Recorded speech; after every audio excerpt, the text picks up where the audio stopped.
Hey, this is Pablo Hidalgo from Lucasfilm, and you're listening to Coffee with Kenobi with Dan Z, or Zed for Canadian and British listeners. This is the podcast you're looking for. Stay back. Seti natural time. What troubles you, my child? Do you think the droids will leave us alone? You must not assume, just because someone does not want to fight, that they are not capable. This is Ashley Eckstein, Ahsoka Tano from Star Wars The Clone Wars and Star Wars Rebels, and you're listening to Coffee with Kenobi with Dan Z. Last year, no, it was 2 years ago, we saw Tales of the Jedi. These was a special series, just 6 episodes. It had 3 focusing on Ahsoka Tano. It had 3 focusing on Count Dooku. These were special stories that Dave Filoni had in mind that showcase specific turning points in the lives of these Jedi. And then in April, we got an announcement. A sequel is coming out, but it's not Tales of the Jedi. It's Tales of the Empire. It focuses on Morgan Elsbeth and Barriss Offee. So, 2 really fascinating characters. I had to get 2 fascinating characters of my own to join me to talk about this episode. I've got 2 of my favorites in the world of podcasting, Star Wars, and just people who breathe oxygen. So let's bring them in, shall we? First, you know him. I'm laughing now. Dennis Keithley. Dennis, welcome back to the show. Thanks, Dan. I was so glad to get the call today. It's great to catch up with you and to talk to your other guest as well. Absolutely. And of course, Dennis from Podcast Stardust with Jay Krebs. How many episodes do you have now? Like 794,000, something like that? A lot. I was just writing the notes for episode 728 today. So there you go. Yeah. Been busy. Well, hey, you make it look easy.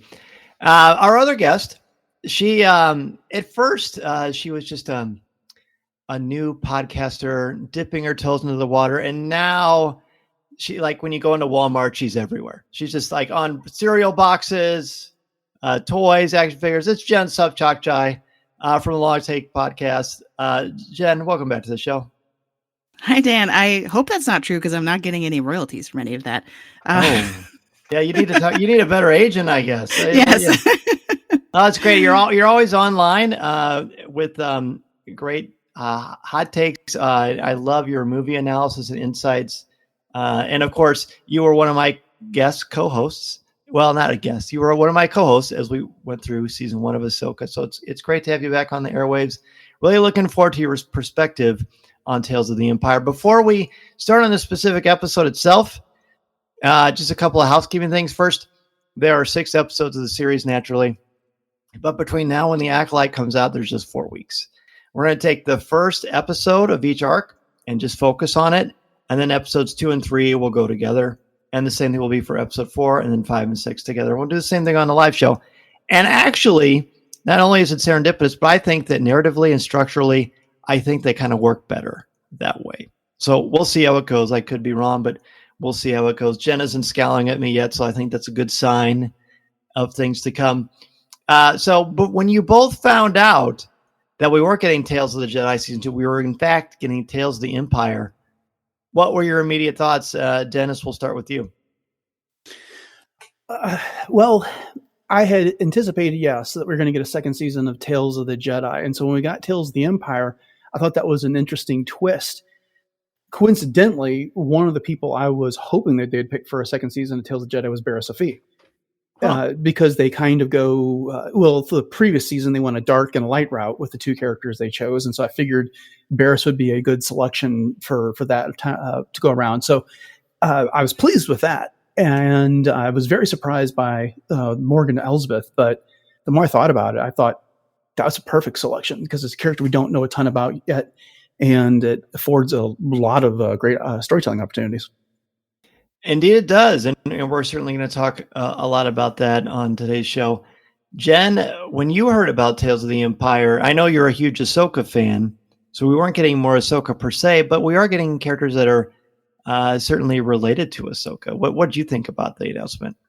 I I was very intrigued, and I'm glad you brought up the Ahsoka factor, because it really does feel like, for a character whose name is never spoken in any of these episodes, her presence is very much felt, right? Because these two characters have been kind of in her orbit a lot, and it did really feel like, especially the Morgan Elsbeth episodes, sort of, it feels like it's a supplementary text to the Ahsoka series, right? So I think, and then Barriss is more from sort of her Clone Wars past, and so I do feel like that the choice of these two characters is very purposeful at this moment in time, which I appreciated.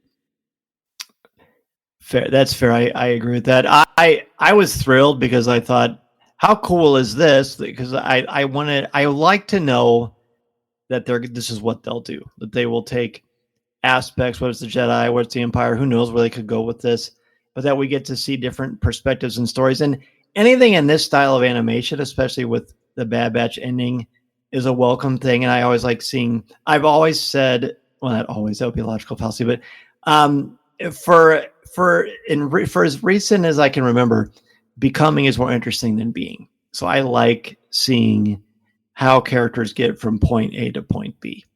And then when they're at point B, I'm not always as interested. But this part I really, really like. Okay, so the first episode, the first three focus on Morgan Elsbeth, which is interesting because Tales of the Jedi, they kind of jump back and forth. I think it was Ahsoka, was it Dooku, and then Ahsoka? I don't remember the order, but does that sound right? Like it wasn't like 3 and 3? Yes, that's correct. Yeah, I believe they went in chronological order of the timeline, and that determined the order, I think. Well, that makes sense. So let's talk about the first episode in Morgan Elsbeth's Tales of the Empire. The first episode is called The Path of Fear. Each of these is a path of something, but the first one is a path of fear. Of course, fear leads to anger, anger leads to hate, and that's what we get for these 3 episodes. But Dennis, give me one word to describe the path of fear and overall reactions to it. Well, I was having a hard time coming up with a word because I think that it's so obvious from the title. It's fear. But I decided to go with ruin instead, based off of the matron's reaction to Morgan at the end of this episode, which is, I pity you, I've seen your path, and I know where you're going to end up, paraphrasing, of course. I thought it was a fantastic episode. It was good to see Grievous come back. It was fantastic to see Night Sisters in action again. It really added a lot of weight and gravitas to what we learn of Morgan later in both The Mandalorian and Ahsoka. So I thought this was simply fantastic. Excellent. Jen, what about you? My one word, I also had a hard time coming up with the word, but my one word, what I landed on was erasure. And that is mostly because for me, the sort of pivotal moment in this episode is when we see the facial markings of the Night Sisters fade away. And I thought, that literal fading is also very figurative because it really feels like Morgan's turn to the dark side starts with this massacre of her people. And she says like the death of her it's like the culture and her people and her community. She doesn't have her family anymore. And that's really what leads her down this path of fear and anger and then hate. And so that's what I felt like the messaging of this episode really was, that's her origin story, is because of this one moment of loss really sort of sets her on this path. And it very much defines her every choice, her every breath, it seems. My word is surprising. I didn't expect much from the Morgan Elsbeth arc, and I don't mean that as driven. I got to talk to Diana Lee in Sonato last week, and she is just an absolute delight and a treasure. And I have found, and I remember reading James Gunn say this, he finds the more despicable the characters on screen, the more delightful people they are in real life. And that is very true for Diana. She is just an absolute joy. But her character, I think, is cool. I mean, she serves a purpose, but it's not like I'm watching Star Wars and Morgan Elsbeth springs to mind just because other characters jump to mind first. her arc is pretty narrow, interesting enough, to serve a point. But I didn't expect to feel the way I felt after I watched this first episode. This is my favorite episode of the 3 of focused on Morgan Elsbeth, and I thought it was very emotional. It was almost like a very visceral reaction to her anger and the tragedy of not only does she experience great trauma and loss, but she continues to choose to bask in it, to drink it in. It becomes like her God. And it's so sad. And there's just a lot of wonderful metaphor and parallel that I find just incredible. Really, truly incredible psychologically. I'd love to hear what David Motters thinks about it. And I will, because I'll listen to Star Wars reactions. But let's talk just what we've been doing lately. I just want to talk about things that jump out to you that you think are worthy of conversation on the show tonight. And Dennis, what's the first thing on your list of sort of what you think we should talk about for this? Well, we got the introduction of the Mountain Clan in this, and they are set up as a counterpart of sorts to the Night Sisters, where the Night Sisters were aggressive. They were into their dark magics. Everything was that green and mysterious that we know from their past. When we saw the matron use her magic, it was this glowing blue white, and she was all about, without even saying it, more about being at peace and not pursuing wounds and harms that others have inflicted upon them and the like. So yeah, I was, and of course there was a singing mountain clan that came out of Legends, which I'm assuming is the inspiration for all this. Not quite the same type of characters, but just the matron in charge of this and how willing she was to take in Morgan after the disaster that befell the Night Sisters. And she kept trying to caution her by way of her daughter and the other sisters that were part of that clan. So yeah, that was the first thing that jumped out to me. You made me you made me change my opinion on something right there, but I'm sure that will come up. Jen, what about you? What's something that comes up that you think, are we bringing out Academics Corner right away, or do I have to wait for that? Yeah, I didn't have a chance to actually dig up like a specific quote necessarily. That's so okay. I will try to just like sprinkle in, bits of Academic Corner as we go. Sprinkle. But to follow up on what Dennis was saying, I'm always on the soapbox of Dave Filoni is so good. His greatest strength as a creator, as a Star Wars storyteller, is constantly finding new ways to expand the lore. And I feel like that is why the Mountain Clan here was so unexpected, because I had always sort of thought of the Dathomiri Night Sisters as like the only Night Sisters, like, and sort of, force light side, dark side neutral mostly. Like, maybe, they're a little spooky, right? They're a little witchy, but ultimately they're sort of like not aligned with the Sith or the Jedi. And so this was really interesting because it kind of breaks that open a little bit in the sense of like this Mountain Clan, these witches really do seem to be light side. And then with the Night Sisters that we've known so far being more on the dark side. And you can see that so clearly in terms of their approach to everything, right? Like that moment towards the end where the mother figure sort of, she demonstrates her strength and power and then says, just because someone doesn't want to fight doesn't mean that they can't or that they're not strong. Right. And so, that felt very much like, a sort of light side Jedi way of approaching something. Yeah. Do they say that there are Night Sisters also, but a different sect? Or is that we just kind of piecing that together? I think we're just kind of piecing that together when it comes down to. I mean, it's very hard. possible. Yeah, it's hard to separate. For me, I read so much of the Legends material, and one of the foundational books was The Courtship of Princess Leia that had the Singing Mountain Clan and then the Night Sisters in it. And so it was hard not to bring that knowledge into the story because it's not quite the same clans that we're talking about. Right. No, and I appreciate that perspective because I legitimately had no idea. I see them referred to as the Mountain Clan. One of the things that I like about this that you're both bringing up is that we're seeing different perspectives, but this is magic heavy. Like this isn't the Force. That's actually not true. It is the Force.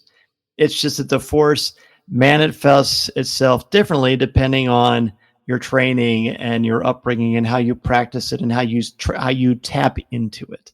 The Star Wars version of witches and that sort of thought process. But here, it's like, no, we are kind. Like we don't want to have weapons. We are choosing not to be violent. And then Morgan Elsbeth infiltrates the Mountain Clan's village. She's almost like the pariah. She is welcomed with open arms. She is giving olive branches, figuratively, to try to heal and start anew. Now she wasn't ready. She shrugs away from the mother right away, which I don't even think we get a name. Do we? Yeah, she was just referred to in the credits as the matron. Yes, and isn't it interesting that she loses her mother, and then the first person that shows up that could very easily be a mother figure, she rejects. There is so much anger there, which makes sense. But she's also afraid. I think that, I don't know. I was trying to think about what makes her tick. I mean, at its very base, she is angry. She's like, the classic archetype. You lose your parents, you lose your Uncle Ben, Martha Kent, Martha Wayne, all of that stuff. And then that inspires you and pushes you to choose a different path for yourself. This wasn't chosen for Morgan, but can someone be like that angry and that bitter without a catalyst? I tend to think not, but I don't know. Do you know what I mean? I find myself wondering, would something have turned her this direction if she didn't watch her mother killed in front of her eyes? Now, don't get me wrong. Her mother was butchered. It was horrible. Grievous laughed and mocked her. And kept taunting her with her mother's last words over and over again. Run, run, as only Grievous can. So it's super haunting. And I understand, but I also think, I don't know. I guess it all boils down to this. I apologize for babbling. I wish that she chose something different because this didn't have to happen. She didn't have to choose this. She could do so much good. She's so charismatic. It makes me sad. I think that moment that you mentioned with the shoulder shrugging and the glare that she gives to sort of be like, how dare you suggest that I would ever change or change my allegiance from the Night Sisters. I think that is in part why she ends up going down this path, because she's unwilling to adapt, right? Because she has the opportunity to sort of learn a new way and a new philosophy and kind of a new culture, but she outright rejects it before even giving it a chance. And so I do feel like there's something fundamental in her character making that choice so quickly that is sort of defining. And so she might have ended up down this path regardless of what happened. But I really, it's interesting. I really was thinking a lot about Ventress during this episode. Yeah. Because the other episode of the Clone Wars, I think it's from season 4, called Massacre, where we see it's the same event just from kind of a different perspective. I think, correct me if I'm wrong. But Ventress basically, when the Empire and when Dooku has abandoned her, she returns to the Night Sisters as the ones that will always accept her, and she sort of like gets, I think it actually called it a baptism in the episode. And she sort of gets re-indoctrinated into the Night Sisters and makes this like vow and this pledge of loyalty. And then in Ahsoka, Morgan does the same thing, right? Right. I guess spoilers for Ahsoka, like right before she sort of meets her final demise, right? She is taking that same pledge and sort of rejoining the community of the Night Sisters. And so there's something there too of the sort of like almost cult nature of the Night Sisters, which I never would have thought about before, sort of pairing those two Night Sister characters together. Yeah. So. I think you're right, Jen, because when Asajj returns to the Night Sisters, she's encouraged to go get revenge on Dooku. And that is exactly what Morgan wants here. She collapses into the dirt overlooking the destruction of the battle. That tear runs down her face.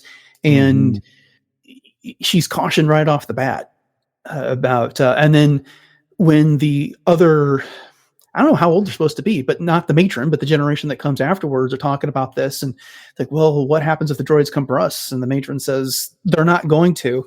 And she says, must, not to give fear fertile ground to take root when it comes down to this. And Morgan's already there. She's already been through all of that. And she's been indoctrinated into that Night Sister culture, which is they go out and fight the men to find mates. They assert physical dominance over one another. And then when they're wronged, they seek revenge. Mm-hmm. Yeah, that's exactly right. There's an interesting hierarchy within the sort of the subculture, if they are related to the Night Sisters in some way. One thing I want to bring up that I think is interesting is I actually recently read Watchmen again. The incredible graphic novel. It was actually a 12-issue miniseries that was collected into a graphic novel. Alan Moore, Dave Gibbons. I read it for a grad school class. And I'd read it when I was, years and years ago. So it hit differently this time. But one of the interesting things about this comic is that Dr. Manhattan has the power of a god. He can do anything. He can change matter. He can teleport. He can stop time. He can do anything. But he doesn't. He just sits back and eventually decides just to observe. He's not interested. Then we look at the matron. She does have power, but she stays away from the fray, but for a very different reason. Dr. Manhattan is apathetic. The matron is not apathetic. She seems to be a source of love. Her daughter very much respects her. Her people respect her. She tries to show compassion to someone who has just had her people massacred in front of her eyes. And then there's in a pivotal scene about halfway through the episode, her daughter comes in and says, she starts talking about how, do you think the droids will attack, like you just mentioned? And she says no. She chooses the path of, it's almost like when you're sitting on the front porch and, just don't move around. Just don't bug that bee. It's not going to sting you. But we know what the separatists are like. We know what Dooku and his army are like. They're relentless. But she believes that they're going to stay what? They stay out of the path, out of the limelight. They're not aggressive people. And I don't really know what to say other than I really find it interesting that she's in a bit of it's sort of a dilemma in a way, isn't it? Because her people want to fight because they're afraid, right? This whole thing is about fear and what fear does. Had they stayed back, it's very possible and likely, and I think we might be led to believe that they would be safe. Obviously, it doesn't happen because Morgan Elsbeth lets her fear take over her life. And I just think it's really, I think it'd be fun to write a paper just about that, about the mother and that conversation in the tent, because I think it's a really compelling an honest look at human nature. Yeah, I agree. And especially at the end when her daughter Nolly is dying in her arms, and she confesses to her mother that, our way is true. I'm sorry. She let the fear get the best of her, and it led to disaster. But that leads me to the questions I had about this episode, because I found, not to spoil your upcoming discussion on the sixth episode of this at some point, but that episode featured a cave with Barriss Offee and the Fourth Sister. And then this episode has a cave of sorts with where the weapons cache was. And in both instances, again, spoilers for the sixth episode, the Fourth Sister leaves carrying Barriss out of the cave. And in this one, the matron is carrying Nolly away after she dies. And we all know caves can be a really big deal in Star Wars, going back to The Empire Strikes Back and what's in there, only what you take with you and the like. And Jen, I'm hoping you can. Plato would agree too, by the way. Plato has a thing on caves. Yeah, because I was trying to look up where Joseph Campbell stands on caves and such, and I found the quote that the cave you fear to enter holds the treasure you seek, which jumped right out at me because the word fear was in it. And anyway, that's my lousy way of asking a question. What did you both think of that? Oh, I had a lot to say about this. Go ahead, Jen. I was just gonna say I really like that you're highlighting sort of the mirror image nature of the whole season, or the set of shorts, and I think that's a really good argument for why they need to be ordered by character and not in any other organizing principle, because to show that sort of like mirror image of the book ended with these caves. I mean, I think just even in just Star Wars canon, caves have a really long history and tradition of being a place that where you have sort of a soul searching kind of reckoning, right? It's you're facing all of your demons and coming out of it hopefully enlightened in some way. And so yeah, I mean, like, and caves, I'm not going to remember this now, but caves do have some kind of significance in Buddhism, and like I think specifically of Siddhartha, I think there's a cave prominently featured in that. So yeah, I think there's something there, but it's interesting that one character in the set of episodes is open to what the cave offers and the other is not, right? And I think that's when you compare the two, that's really what stands out to me. Like Morgan went into this cave and corrupted everybody, right? And it's like really impressive how quickly she does that, right? Where she's just like whispering to these other people, and then they're like, "Oh yeah, like we got to follow you to our doom." You're so cool with your red leather jacket, right? Yeah.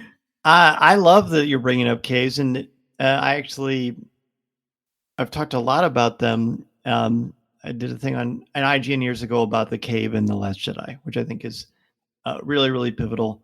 Naturally, when you think of caves, it's hard not to think of Dagobah and Luke.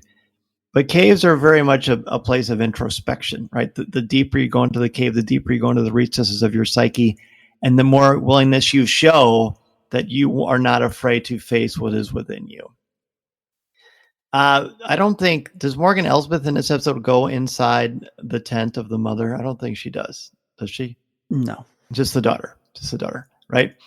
Even though that tent is not a cave, it's dark and closed off to outside light. There are some beautiful interior lighting around there that is glowing. The fact that it's a circle, I think, is important. You know, everything has a beginning and a middle and an end. You know, we're not going to worry about the droids taking over our village or hurting us, because this, you know, all things that lives must die, passing on to nature through eternity, as Claudia says in Hamlet. No, that's Gertrude says that in Hamlet.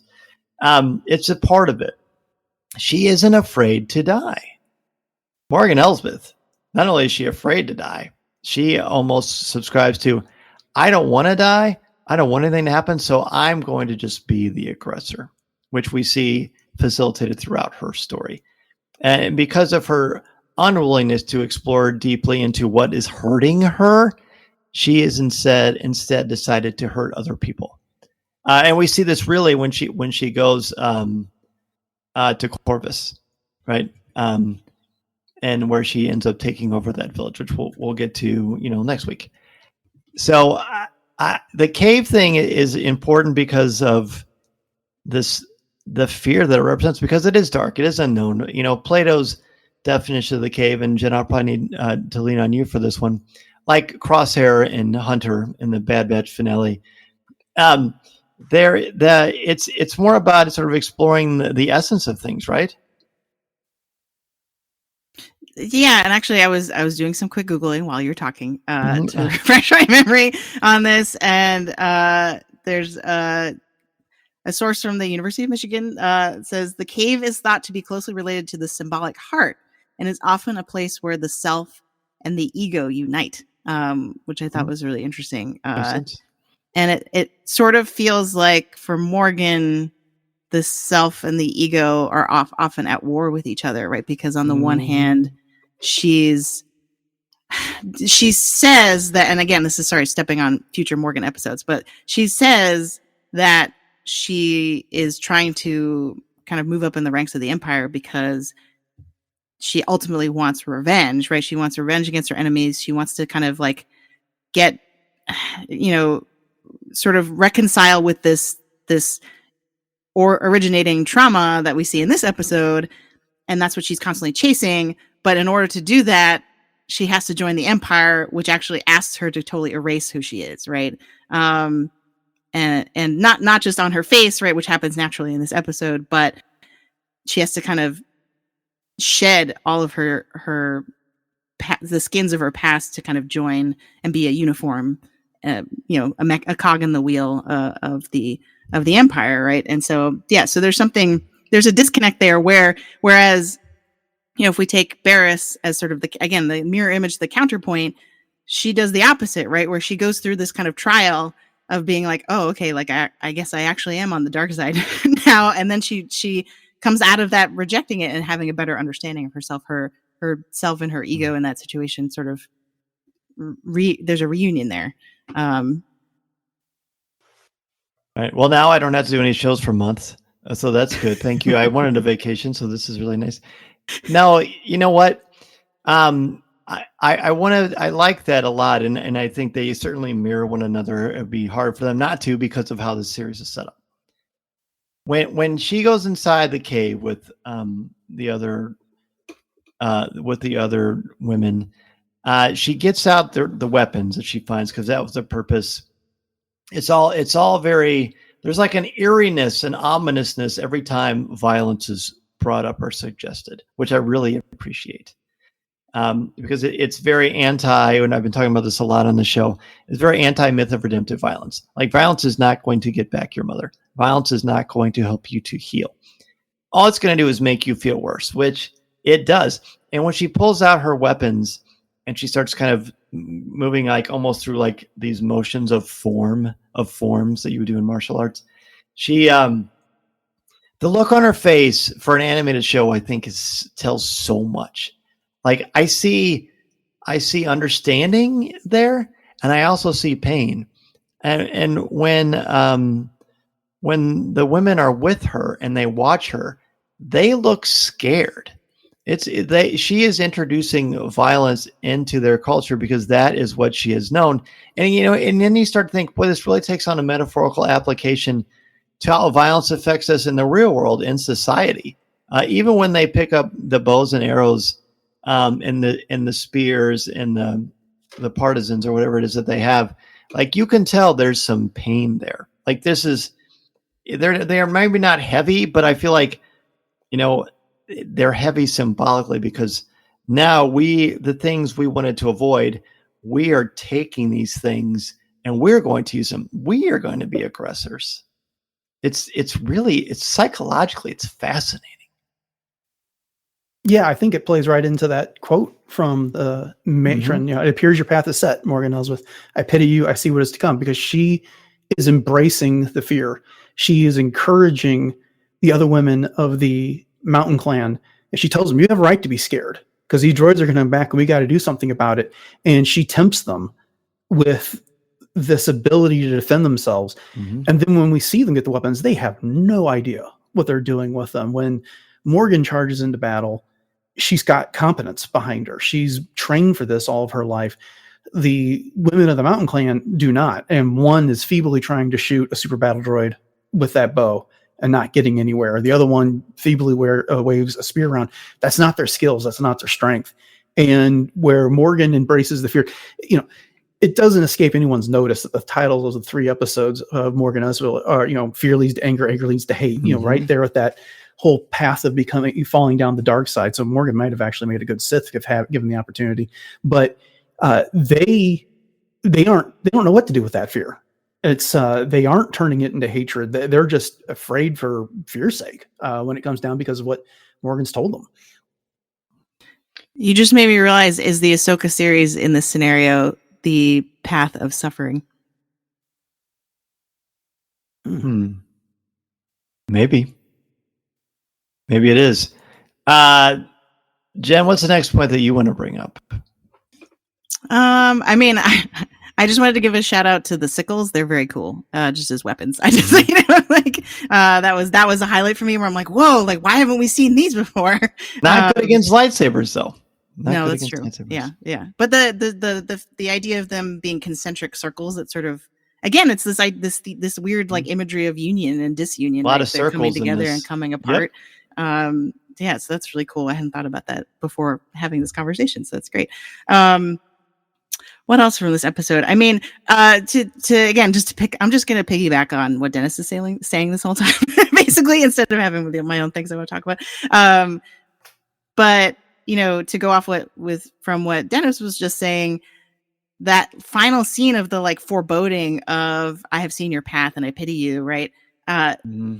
I feel like that works on two levels. That works on a really meta level for viewers and fans watching the show, right? Because we actually do know her fate, right? Like the chronology of when we met her and sort of where we've been with her so far before coming to these particular episodes is that we like the mother have the sort of prophecy before us, right? We know exactly how everything plays out, and so I think that gives that extra punch at the end. But the other thing it reminds me too from Ahsoka is when everyone asks her, is she, I think it's Balin and Shin probably, are you a witch? She says, I'm a survivor.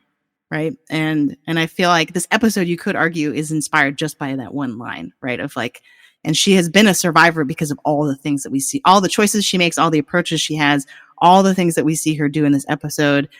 Yes, we recognize that it's going to lead to her ruin, but at the same time, it works pretty well for her for a while.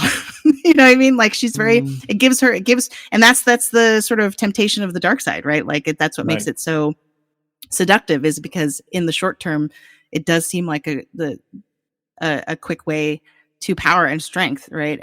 But then if you look at the longer timeline of her fate, that doesn't work out. The quick and easy path. And I think the more we talk about this, the more I just feel like this is even more tragic than I realized. Like I don't know that Morgan will ever be happy again. If you look at the very last frame of this, I actually have it paused right up here. It's like there's like 2 minutes 4 seconds left. She's standing right in the center. Behind her is just carnage. There's fire that's shooting up behind her, and there's just red light everywhere, decayed, burning trees, dead bodies in front of her, and she's kind of slanted over very slightly in like this combat, almost like combat submissive, because she's fought and now she's stopped because there's no one left to fight, but she's still holding the weapon. There's no one left to fight, but she's still holding the weapon. Her goal is to destroy her enemies. After the Clone Wars, she doesn't have enemies except for the ones that she makes. She is like addicted to pain, and she's addicted to suffering, and she can't get out of her way. And this has caused her to lose everything. She already lost everything, literally, but now she's lost herself. And now she is continually marinating in the destruction of her life. And I just realized she might be one of the most tragic characters in Star Wars just because of that. And boy, does that hit me. That's why I said earlier, this is shocking to me, because this is quite profound, just from a psychological perspective, the depths we go to when sometimes when we are hurt, and rather than heal, which is painful, but it's a necessary part of growing. Rather than hurt, we just continue to live in that because we know what we know, and that's what we're used to, and that's what we're comfortable with. That's the only way that she can function, and it just breaks my heart. It really does. Sorry for depressing everyone, but I didn't write this story. I think you're right. Now I'm trying to think if there's in the Misery Olympics, is there someone who's going to be Misery Olympics? Yeah, she's she might get the gold. She might get the gold. And in fact, and I hope this makes sense. Her story is much more tragic than Kylo Ren's, and it's 8 minutes. It's like 12 minutes long, right? Yeah, we have motive, we have action. This isn't pride based. This is trauma based, but it's like an endless cycle. We keep seeing these circles and the sickle and the mother inside the little tent, but this is a circle too, that she continues to put herself on that pain treadmill. Yeah, and actually, this episode specifically does the way it ends implies that there's no possibility for redemption for her even this early on. Zero. Nope. Yeah. Zero. She continually chooses not to. There are plenty of breadcrumbs out there. She doesn't take them. All right. Well, go ahead. That's why she likes that Beskar spear so much, because it's unbending, right? Like her. Yeah. Exactly. All right. Well, let's go ahead and give our letter grades and final thoughts on the episode. I know my grade has changed throughout this conversation. I also have learned quite a bit from you two, but that is no surprise. Selfishly, that's why I had you both on, because I wanted to expand my mind. So I appreciate that so much. Dennis, let's start with you. Please give a letter grade and final thoughts on the episode. When you consider the episode by itself, it's an A. When you consider it in the context of this entire anthology of Tales of the Empire, I give it an A+, because how well it works with everything else that follows and is enhanced by everything that follows it. Truly is a situation where the sum is greater than the total of the parts. I've to the point you were making just a second ago, Dan, this episode is the longest of the three that we get with Morgan at 17 minutes, and that includes all the credits and everything else like that. Mm-hmm. And it's fantastic storytelling. It does not waste a second. It does not waste a breath.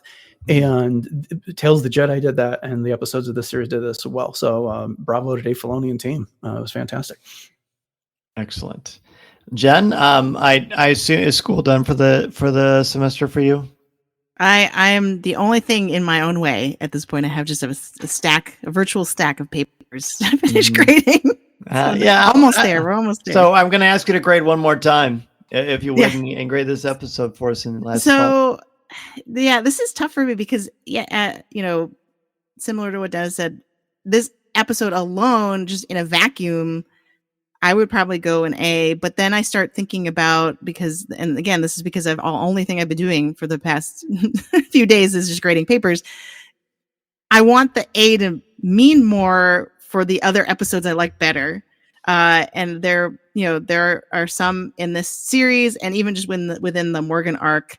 There's one in particular, which I won't spoil because I don't want to step on future episodes, and future guests that you have that want to talk about those episodes. But there's one episode from this arc in particular that was just so thrilling to me to see for a very specific reason, a very specific character that's also in the episode, that I want to save the A for that, and then kind of keep this one at the A-. And that's not to say, what I have to try to tell my students all the time, A- is still a flavor of A. Like, it's okay. Like, like that's still an achievement, just not because it's the highest you can get. I've been having this conversation over email with lots of students about an A- is still a very good grade. Sure. Would you say you're blue because you can't talk about a different episode? Would you? Yeah, a bright blue. I had a feeling. Oh, bright blue! Wow. No, I'm just kidding. I'm kidding. Yeah. But yeah. Yeah. So yeah, overall, this was a great story. And Dan, you mentioned your word was surprising, right? At the beginning. Mm-hmm. I almost went with unexpected, because if you were to say, hey, try to guess what, Morgan Elsbeth's origin story would be like, I would not have had much of this episode on my bingo card. And so I think that was really exciting, because I was like, oh, what's going on? Like, who are these other potential, like Night Sister adjacent people that I had never thought about before this, right? And so the way that it expands the lore of Dathomir, where have these people been this whole time? We've been on Dathomir many times, right? They've been hiding apparently and not engaging in the fray. So so overall, very positive. I'm going to give this an A+, and I'm going to explain this. Hopefully, it will make sense. It's not. I think it's the best episode of the three episodes of her arc. It's not my favorite episode in Tales of the Empire. It's not something I'm necessarily going to watch again. But the craft of the story, the depths of pathos that this evokes, and the conversation it brings, and the psychology of what it means to be in pain, what it means to have power and choose to hold back. These are not light themes. These are not themes for children. and it's done in a really tight, 15 to 17 minutes. And I think that's remarkable. So just based on that alone, it's getting an A+ from me.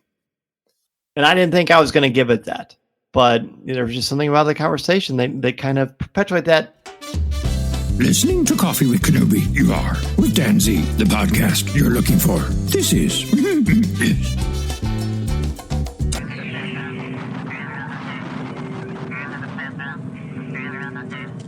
But that's what happens when you talk to Dennis and Jen Sopchockchai, which, of course, is always a pleasure and a delight for me. Thank you both so much for returning to Coffee with Kenobi. Dennis, what is going on with Podcast Stardust? Please let us know all about it, your most recent episodes, and where they can get in touch with you and the show.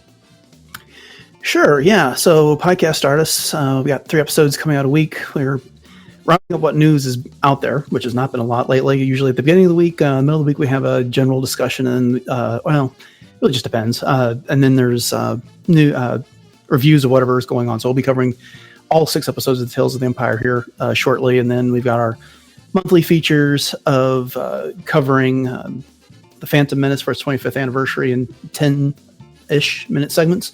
1 per month, and then when my partner Jay covers Star Wars fashion and lifestyle products in World Between Worlds. So we've got a lot going on, and we cast a wide net to try and capture as much Star Wars as we can. And you can find it on all your podcatchers of choice, and we are on most of the socials at Podcast Stardust. Excellent. And Jen, once you get done with grading, you're going to have a lot more time on your hands. Does this mean we're going to see more from you in the world of podcasting? Tell us what's going on.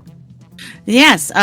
So my podcast is called The Long Take Review, and we are a film podcast with one eye always on the Oscar race. And actually, just this morning, we recorded a 2.5-hour episode about the Phantom Menace 25th anniversary. So you'll have that as soon as I have time to edit that. I don't know when. That will be going up shortly. So obviously, if you're a Star Wars fan and you want to hear about all our thoughts on the Phantom Menace, we sort of take the specific angle of its impact on film history and sort of the evolution of criticism about the movie, along with sort of just geeking out about it in general because we're all fans. And you can find my written reviews at thelongtake.substack.com. And so I do weekly episode breakdowns of any Marvel or Star Wars Disney Plus series, and then basically anything that's new, any movies that come out for Star Wars or Marvel, I will cover that as well. So I am overdue for a Bad Batch finale write-up, and I'm hoping to do one for Tales of the Empire as well. I'll probably do one article for the whole series, and then X-Men 97. So I've got quite a list, to-do list once I'm done for the semester. This podcast is not endorsed by the Walt Disney Company or Lucasfilm Limited. It is intended for entertainment and informational purposes only. The official Star Wars website can be found at www.starwars.com. Star Wars, all names, sounds, and any other Star Wars related items are registered trademarks and or copyrights of Disney and their respective trademark and copyright holders. All original content of this podcast is the intellectual property of Coffee with Kenobi unless otherwise indicated. This is the podcast you're looking for.